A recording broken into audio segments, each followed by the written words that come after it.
Hello, assalamu alaikum. This is Abdul Latif Al Khayyat again. I did 6 sessions, each in presenting one of Jawdat Said's works. This is number 7. And this number 7 is presents a number of ideas which consist the preface. A man called Ibrahim Mahmoud wrote a book about Jawdat Said, and he devoted the first part to answers from Jawdat to his questions. The title of the book is Migration to Islam, because this man was not Islamic, and then he accepted Islam well and was a good Muslim. This migration to Islam, the first part is answers from Jawdat, and I select some ideas from that. It was published 1995.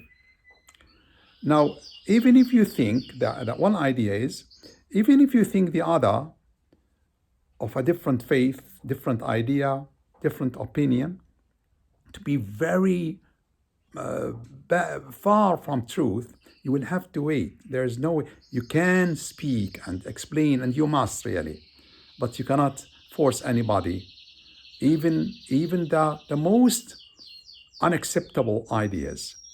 That is the Islamic rule. No compulsion. No compulsion in ideas, in religion, in faith, in politics. Even now, the nihilism that we find the biggest philosophers hold to, that will go if it has no value.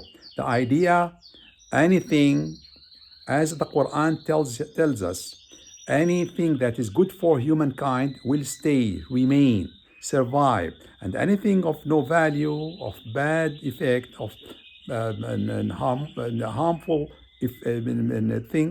effect or outcome will disappear. That is the rule in history. And this is why Jawdat Said is very optimistic. He says, I know that there is much to go and there is much to complain about, but humankind has gone a very long way. There was a time when God taught people through revelation after revelation. But then that stopped with Muhammad, peace be upon him. What after that? Go to existence. You will understand existence from existence. How you understand? By observing and following and reading and going about in the earth. You must. And that is a Quranic injunction. Because, this curiosity, this thirst for knowledge is a kind of flame that is in the hearts of people, especially the young people. Let it keep blazing. Help them to go and understand. Don't tell them, I know, I understand, keep with me, I tell you the truth. This is not effective at all. This is not constructive at all. And so to have your ideas, whatever you say, to have significance there, it depends on how well connected it is with the existence there. There is the existence outside and the conception inside. This must parallel with that. And in fact, never will it be enough. The more you compare and go to the reality outside, the better you understand on your words are, the significance of your words rises. But it must rise and rise, and it must go on with the existence. And then, even if you reach a very high level, after some time, it will not be enough, because things keep changing. God has not chosen to create the world as something static and rigid. It keeps developing, and that is for a purpose. Because if you remember, when the angel said that the human will be doing mischief and will be shedding blood, God said, like saying, wait and see, I know that which you do not know. And then he gave man, that is Adam, this ability to know the nature of things and to give them names. So when you observe something or discover something or invent something, this knowledge can be preserved because of the words. And of course, that was not enough until reading and writing were discovered. And then the human memory acquired permanence forever. And it keeps enlarging and accumulating. And that is the hope for humanity. If you go and examine and see what people have seen and registered, go and see and examine, that will save you time. You don't have to repeat things as they are. So we have the two languages, Muslims. We have Quran and Sunnah, yes, on one side, and we have the modernity and all the things that keep changing and discovered in the world. That must be there, and this must be go. We cannot tell that it is of no value, because we'll be of no value. We must follow up this, and we cannot leave holding our Quran and Sunnah and the legacy, the heritage, the Islamic heritage.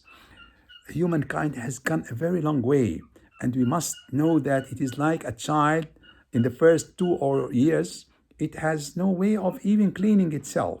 But then how it rises and how vigorous and how much ability it acquires. We must learn from this, that we must go with great hope. Nothing like the world has known hope is closed. This is against the Quran, that God created for a purpose, not for nothing, not for no significance. We must be different. We must be different. We must learn. And I told you many times that even those who cling to the legacy of the companions of the Prophet, that's not enough.